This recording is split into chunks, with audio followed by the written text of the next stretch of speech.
Vamos a iniciar la siguiente parte de estudios sociales. ¿Se acuerdan que en la anterior clase hablamos acerca de estos grandes imperios que eran cuáles? Cuatro mencionamos la clase anterior. China, Egipto, Egipto, Todo. y Mesopotamia. Mesopotamia.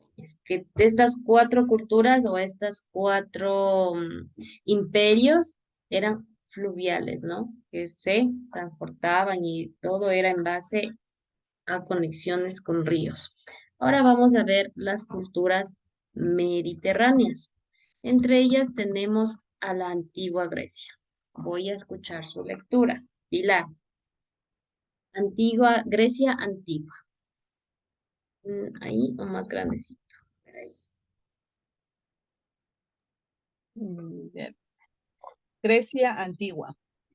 La antigua Grecia ocupaba la parte meridional Meridional. de península de Balcanes. Sus numerosos puertos naturales a lo largo de las costas y la gran cantidad de islas cercanas contribuyeron de desarrollo de una civilización marítima que usó esta ruta para su expansión. Posteriormente, los sistemas montañosos y los profundos valles facilitaron la división de la península en pequeñas unidades políticas y económicas. Gracias, Pilar. Entonces, en la antigua Grecia es parte meridional de la provincia de los Balcanes, ¿no? Hay numerosas costas y también un desarrollo de una civilización marítima. El núcleo de la polis fue la Acrópolis, un recinto fortificado que servía de refugio en caso de peligro. Generalmente se ubicaba en un lugar elevado para facilitar la defensa ante posibles ataques. Esencialmente, era un centro religioso, pues allí se encontraban los templos de las divinidades protectoras de la ciudad-estado. Vamos con Denny, expansión comercial.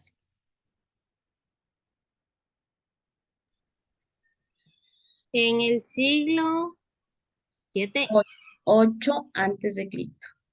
8 antes de Cristo se produjo el despegue económico que aseguró la consideración de las polis, además de una gran expansión territorial debido a que las tierras griegas eran poco fértiles y poco aptas para alimentar a una población que aumentaba constantemente.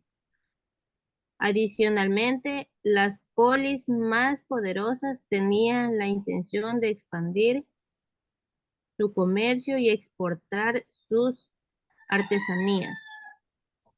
Existía una constante lucha entre campesinos y nobles por la posesión de la tierra. Los nobles posesionaban a las clases campesinas, exigiéndoles grandes cantidades de dinero por concepto de impuestos y de intereses por sus deudas. Todo esto contribuyó al surgimiento de colonias y metrópolis. Y metrópolis, ¿no? Entonces, poco a poco Grecia fue aumentando gracias a la expansión comercial. Habla de una palabra que leyó su compañera, polis. ¿Qué quiere decir esto, polis, no? Pues la polis es una comunidad política que administraba por sí misma en Grecia. Específicamente esta palabra polis hace referencia a Grecia, ¿no? Constituida generalmente a una agrupación urbana y el territorio. Polis es como un sector actualmente, ¿no? Haciendo referencia, ¿no? A un lugar, a un territorio que en Grecia se lo llama polis.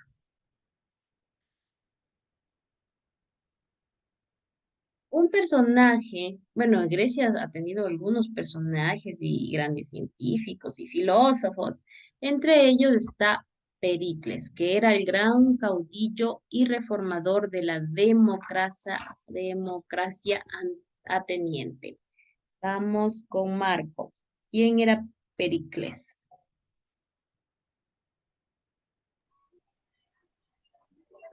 Pericles, caudillo de la democracia en Atenas. Nació en el año 425 a.C. y fue aristócrata de nacimiento. De pequeño un oráculo le vaticinó tres cualidades: valor, honestidad y nobleza. Desarrolló interés por la filosofía y el arte. Era un gran orador capaz de enfurecer a sus adversarios. Mientras era aclamado por sus seguidores, su casa se convirtió en uno de los centros culturales más importantes de Atenas. Su gobierno fue testigo de la derrota persa en las guerras médicas y del auge marítimo de Atenas. Entonces, Pericles era un aristócrata que desarrolló los valores de la honestidad y la nobleza, ¿no? Hizo hincapié en estos valores. ¿Cómo era el gobierno de Grecia? Vamos a leer los dos primeros párrafos, o sea, hasta encontrar un punto y aparte. Gladys. Gladys, sí, Gladys. El gobierno, dice que estoy ronca. ¿Está ronca? Está bien. Sí, Estamos por alto. ¿Quién está más? Jenny ya leyó, Marco ya leyó. Eliana. El gobierno. Las polis eran estados que se caracterizaban por su independencia frente a cualquier otro poder. Tenían su propio gobierno, su ejército, sus leyes, su culto y sus fiestas. Económicamente eran autosuficientes y el Ágora se convirtió en un lugar de discusión de asuntos de la comunidad. Los nobles aseguraron su poder mediante el control de las funciones militares y administrativas de las polis. Cuando éstas se constituyeron, los nobles propietarios de las tierras más fértiles eran los únicos con derecho a intervenir en el gobierno, participar en las asambleas públicas y ocupar cargos públicos. Entre ese restringido número de ciudadanos se había elegido al rey. Los constantes conflictos con los nobles debilitaron el poder del rey, de manera que durante los siglos 8 y 6 a.C., el gobierno quedó en manos de los nobles. En este sentido, se habla de polis aristocráticas y caracterizadas por una reducida participación política. Gracias, Eliana. ¿No? Entonces, ¿cómo se distribuía el gobierno de Grecia, ¿no? Al principio eran propietarios de tierras, los nobles eran propietarios de tierras fértiles y luego ellos el gobierno quedó en manos de los nobles, el gobierno quedó en manos de ellos. Vamos a continuar los dos siguientes párrafos con Verónica.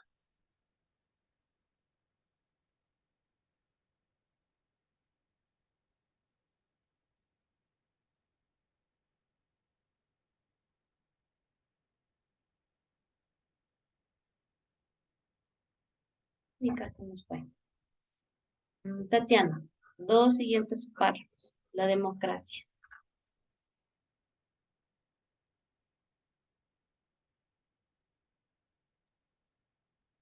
La democracia fue el resultado de un largo proceso en el que los ciudadanos comunes ganaron el derecho de participar en el gobierno. La economía se diversificó con el desarrollo de la industria y el comercio con las colonias.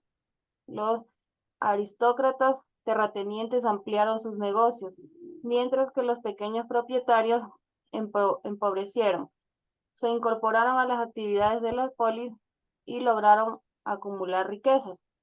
Muchos griegos, disconformes por la manera de gobernar de las oligarquías, emigraron especialmente a Asia, el Asia Menor, donde fundaron colonias independientes vinculadas a sus ciudades de origen. Este proceso favoreció el comercio, la artesanía y el uso de la moneda. Además, surgió una nueva clase social constituida por un comerciante, Armadores y armadores y artesanos. A gracias. medida Hasta ahí nomás, Tatiana, gracias. ¿Qué mencionamos ya en esta parte en Grecia? ¿Qué pasó? En Grecia, ¿no? Aparecieron las oligarquías. Aparecieron las oligarquías en cierta parte de Grecia, ¿no? En Asia Menor, donde menciona que aquí ya se favoreció el comercio, la artesanía y el uso de la moneda. Ya aparece el uso de la moneda. Y así surgió nuevas clases, los comerciantes, los armadores y los artesanos. A medida de que esta nueva clase fue ascendiendo por su propio esfuerzo, se estableció una lucha por el poder. Los campesinos, acosados por las deudas que mantenían con los nobles, apoyaron a los comerciantes, los armadores y los artesanos en su lucha contra la aristocracia. Los nobles perdieron poder y ello dio paso a la democracia. Entonces, aparece la democracia aquí. ¿Qué entendemos nosotros por democracia? ¿Quién quiere decirnos qué entiende por democracia?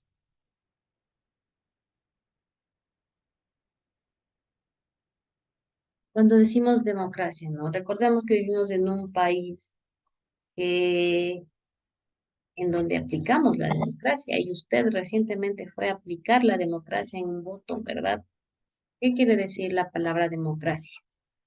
Donde tenemos derechos para Que votar. el pueblo es el que elige por quién quiere ser gobernado, ¿no? Que el grupo, el pueblo, la sociedad, elige, o sea, es en sí a elegir qué es lo que yo deseo. Entonces, en ese entonces, volviendo al tema, en ese entonces los nobles perdieron el poder y estos nuevos, no fue la palabra, ¿verdad? Y estas nuevas clases sociales hicieron que aparezca la democracia. O sea, como aquí, ¿no? Las luchas hicieron que aparezca la democracia. Consolidación democrática. Edwin.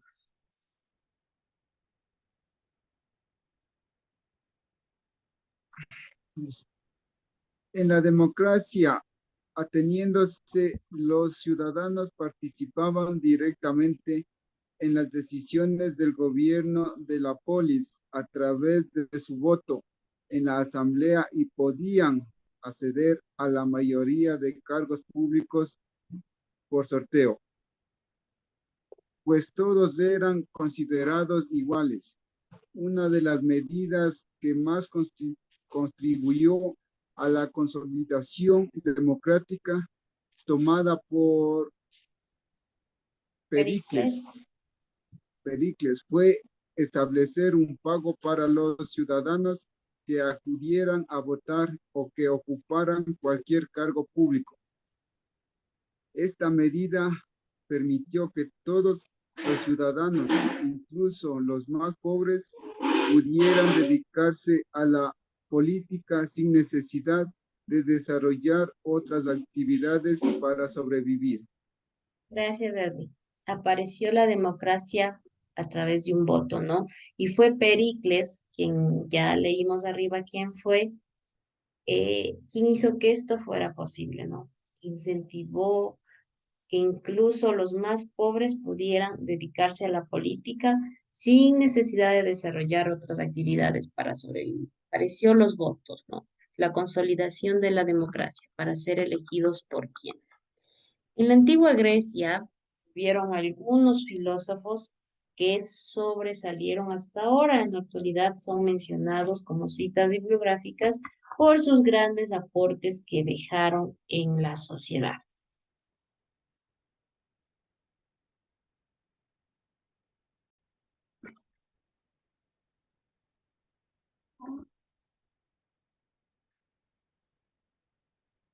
Les comentaba que en Grecia también hay algunos filósofos que dejaron sus eh, investigaciones, sus afirmaciones, sus descubrimientos hasta ahora en la actualidad. Entre de uno de ellos vamos a mencionar a Sócrates. Los filósofos griegos llamaban a la sabiduría Sofía y a sus sabios sofos.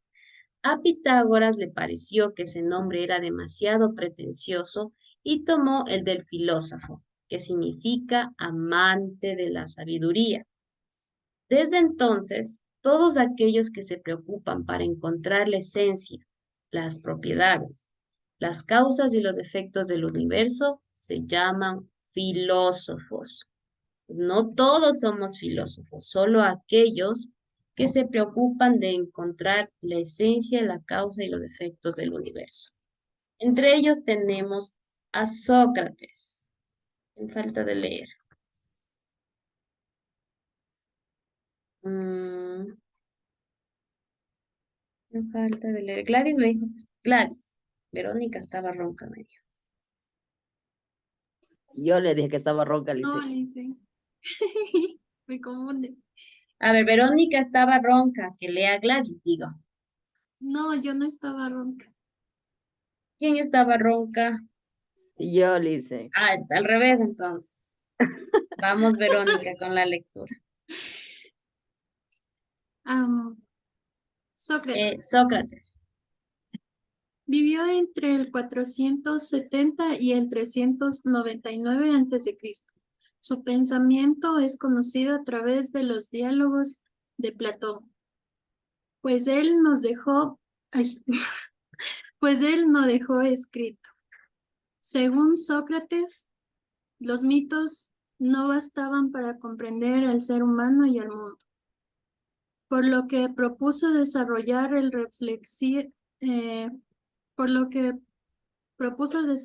la flexión mediante el debate. Defendió la existencia de una verdad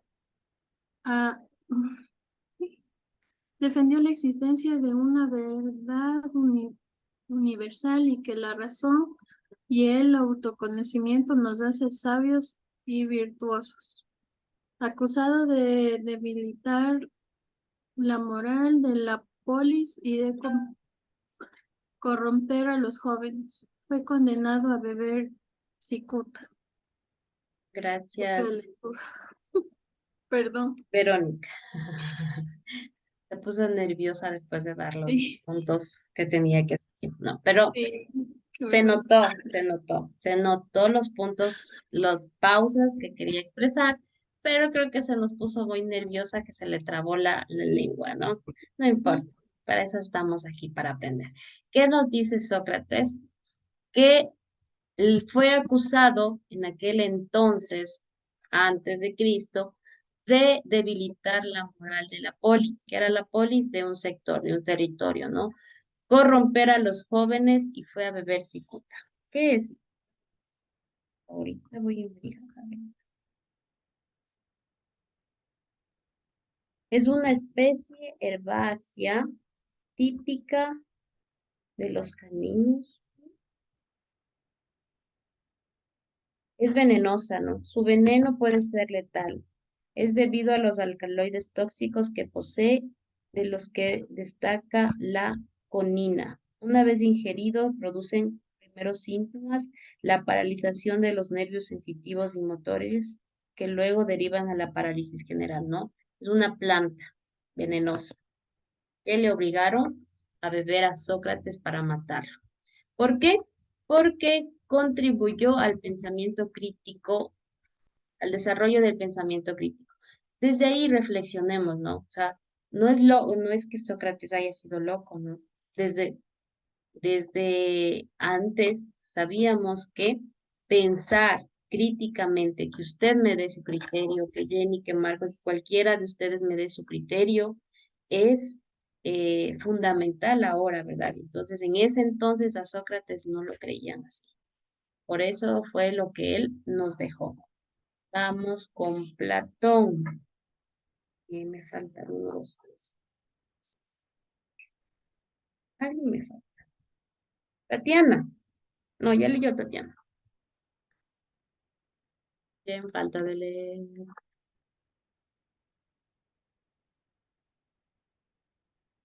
Falta de leer.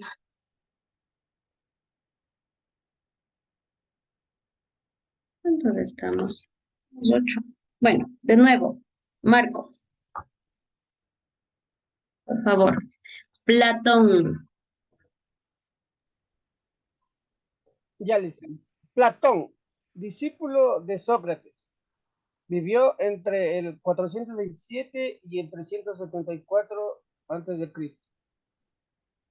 En la academia enseñó su método de conocimiento, la dialéctica, donde una propuesta debe recibir una contrapropuesta. Planteaba que, además del mundo que conocemos a través de la experiencia de los sentidos, existe el mundo de las ideas, en el que radica la auténtica realidad y al que solo se puede acceder a través de la razón.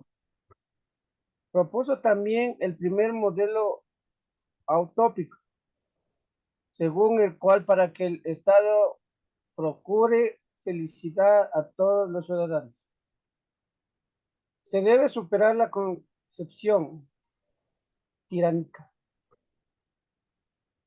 proporcionar educación y lograr que el poder sea ejercido por los más inteligentes y generosos. Gracias, Marco. ¿Qué nos dicen acerca de Platón?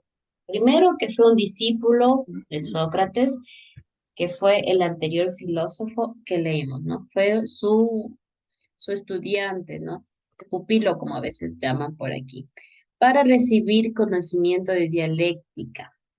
Pues nos expresa que debemos tener cuando tenemos una propuesta, debemos recibir una contrapropuesta. Propuso también un modelo para que el Estado procure la felicidad de todos los ciudadanos y proporcionar educación para lograr que sean más inteligentes y generosos en aquella época, ¿no? Vamos ahora con Aristóteles Eliana. Aristóteles, discípulo de Platón, vivió entre el 384 y 322 a.C.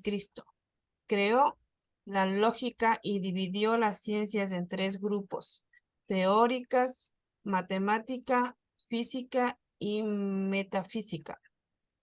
Prácticas, ética, política y economía.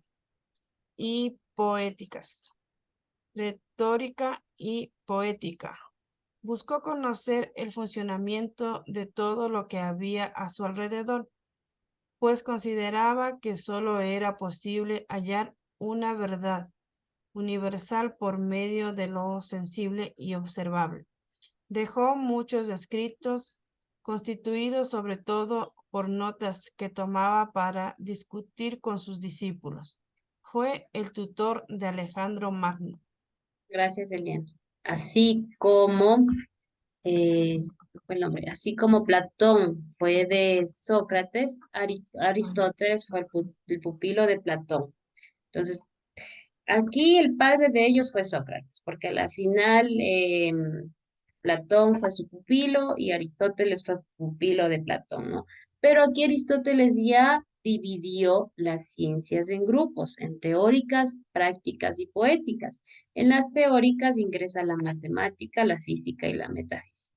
En las prácticas entra la política, la economía y la ética. Y en las poéticas, la retórica y la poética. Empieza ya a dividir las ciencias que ahora tenemos en la actualidad. Fue discípulo de Platón y reflexionó sobre el mundo concreto. ¿Cómo fue la estructura de Grecia? ¿Cómo se estudió? Atenas fue, durante el siglo V antes de Cristo, la polis más poblada de Grecia. La sociedad estaba dividida de la siguiente manera. Casi siempre se la representa en forma de pirámide, ¿no? Organización social, donde en la punta de la pirámide está el más alto cargo y al último el que menos cargo tiene. En este caso, en Grecia, los ciudadanos eran los varones libres, hijos de padre y madre atenienses. Solo ellos tenían derecho a participar en los asuntos públicos de la polis, de poseer tierras. En el medio de la pirámide tenemos a los metecos, que eran hombres libres que venían de ciudades vecinas, es decir, eran extranjeros. Podían participar en las ceremonias religiosas y en las fiestas, pero no intervenir en la política ni ser dueños de tierras. Eran obligados a pagar impuestos y formaban parte del ejército. Y como siempre, al último están los esclavos, que era un grupo muy numeroso, carecían de todo derecho y realizaban tareas domésticas, agrícolas, artesanales y minerales. Las mujeres se dedicaban a las labores domésticas y no podían votar ni intervenir en política. La vida pública estaba excluida para ellas. La mayor parte del tiempo permanecían en sus hogares cuidando a los hijos y supervisando a los esclavos. Les era prohibido asistir a las competencias. Podían asistir a los ritos religiosos, los funerales, los matrimonios y el teatro. Solo las etairas o damas de compañía podían asistir a las reuniones masculinas. La mayoría eran extranjeras o prisioneras de guerra. Las más cultas podían discutir sobre temas de filosofía, música o poesía. Las mujeres del pueblo trabajaban como vendedoras, nodrizas o comadronas, ¿no? La mujer aquí, en esta época, se encargaba de las actividades domésticas y todo lo que en su religión conlleva. ¿Cómo eran los Juegos Olímpicos? Pilar.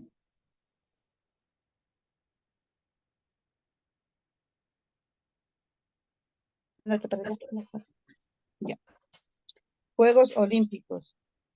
Olimpia era un espacio sagrado, con templos y edificios públicos, y allí se organizaban los Juegos Panamericos más prestigiosos, las Olimpiadas, cuyo evento más importante era la carrera de 192 metros, 2 meses antes de la inauguración.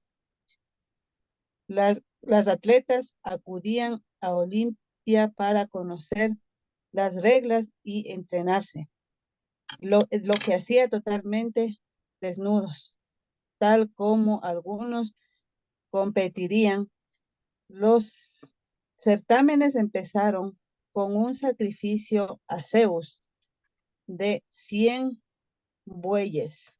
Luego venían las carreras a pie. Después, los enfrentamientos cuerpo a cuerpo, que eran 3 clases. Lucha de fuerzas y habilidad, en las que los contrincantes trataban de derribarse el uno al otro sin darse golpes. El boxeo, en los que se golpeaban hasta desfallecer. Y el pancarotintión, una combinación de boxeo y lucha.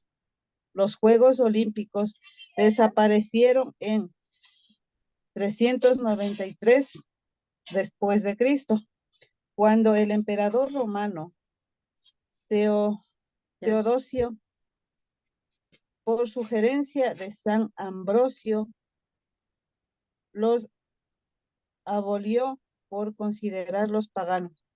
Por considerarlos como, sería como malditos, ¿no? Pagano, algo fuera de. Entonces, así iniciaron en aquella época los Juegos Olímpicos hasta que llegó Romano Teodosio y terminó con aquellos juegos. Después hay una historia que después fueron retomando, ¿no? Sabemos que hasta la actualidad los Juegos Olímpicos son muy esperados por todos aquellos atletas y que cada vez hubo más disciplinas para competencia. Hasta aquí nos vamos a quedar, chicos. Gracias por asistir a clases. Nos vemos el próximo sábado. Espero que lo que hoy aprendimos lo aplique ya trate de aplicarlo en su vida diaria, en su forma de escribir, en su lectura. Creo que sí, de ver los avances que ustedes me presentaron el día de hoy.